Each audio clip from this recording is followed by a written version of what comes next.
In my nearly 10 years of real estate, I have never once lost my composure with anyone regarding a transaction or otherwise. And I think it's time we take a shot.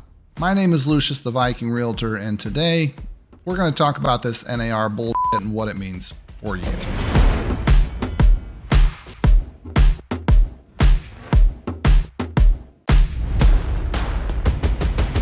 I'm not going to dive into the commission structure and how it works and how things are broken up and all that. There's a million TikToks. There's a lot of references out there. There's a lot of realtors up in arms right now explaining exactly why a headline saying 6% commissions on buying and selling the home are gone. One, it's just complete and utterly false. It's a lie, but I'm not going to get into that part. So just like anyone spouting misinformation about, right now I'm going to focus on people saying how realtors are overpaid and they shouldn't be getting the amount of money they're getting to do the job. Those people are either complete idiots or they've just never done it. And misinformation travels like that all the time. You've got someone who's never sold a house, who doesn't know what it takes to sell a house, and telling people, oh, well, that was easy. It should have just been, I didn't see what my realtor did, and it didn't seem like he did much at all. So clearly, he doesn't deserve the amount of money that he's getting. So instead of trying to justify my cost, I'm going to give you a list of 10 things that are more expensive than a realtor's commission, and you can decide which one you'd rather pay for. Let's start off with a bombshell, like I didn't disclose something I should have disclosed when I sold my house. Directly related to that one, let's talk about what stuff people try to hide. And yes, people try to hide shit all the time. So if you think that you're just going to go out and buy a house from the most honest person on the planet, you're either naive or you're an idiot. Next up, and also directly related, let's talk about inspections. How about you didn't know you had the right to get inspections? How about someone didn't want to let you get inspections? How about you didn't even know that was an option to begin with? Maybe you didn't know a good inspector. Maybe you got someone fresh off the farm who missed a bunch of stuff. What do? Let's keep it going. Let's talk about appraisals. Do you know what to do if you get a bad appraisal or if you get a good appraisal? What happens in either case? How about a surveyor? Do you know any surveyors? Do you know where to get them? I'm sure you can Google one. You can find a surveyor, but did you know that you could get one? Did you know that you can waive them? Did you know that people hide encroachments all the time? Let's talk about the amount of time that you're either going to spend or save by filling out the correct or incorrect paperwork associated with a house. How do you know what the bank is telling you is accurate? How do you know what title is telling you is accurate? How do you know that what the seller is telling you is accurate? Do you know how to properly fight or dispute whether or not you should or shouldn't lose your earnest money when you're trying to buy a home? Do you know what repairs you can ask for during the scope of a home inspection? Do you know what repairs you can't ask for? Do you know what defines a defect and how that can affect your earnest money? Let's talk for a second about the emotions involved in selling or buying a home.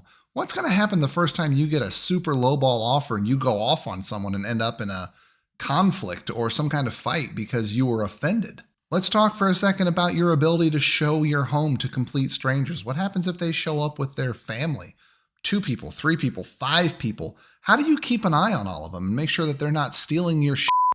More importantly, and more directly to the point, how do you know that they didn't necessarily unlock a basement door or a window so that the next time you go to the grocery store, they let themselves in and rob you blind?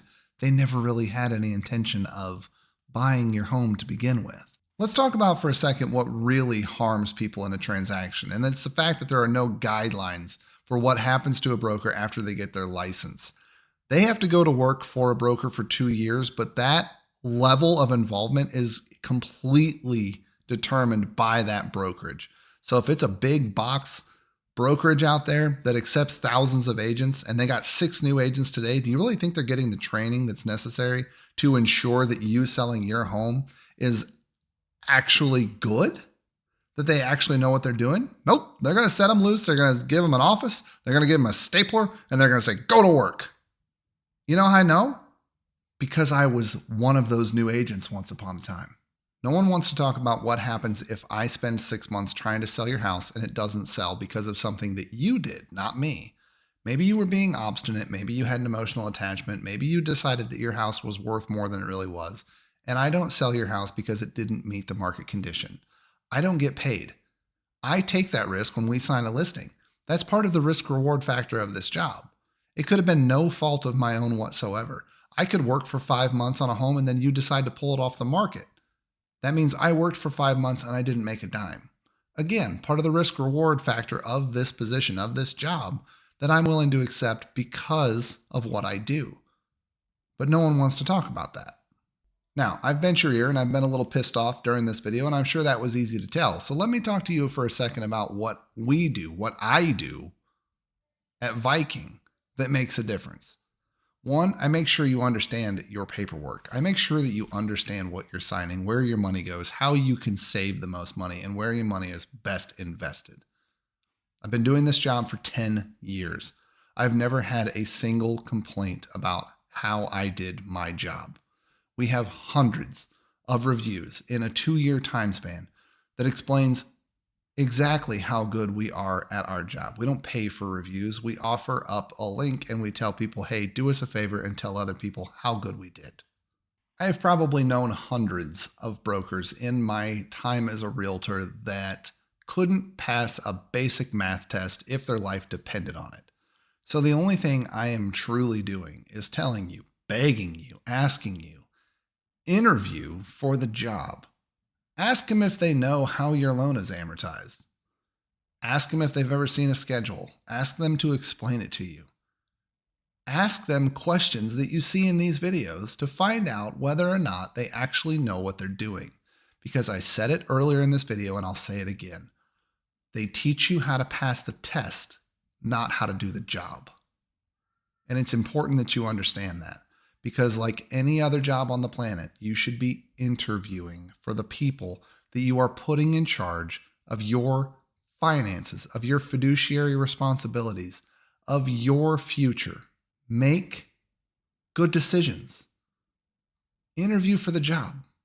I will say this and I will stand my ground on it until the day that I retire, and that is that my commission is the last thing that you should be worried about.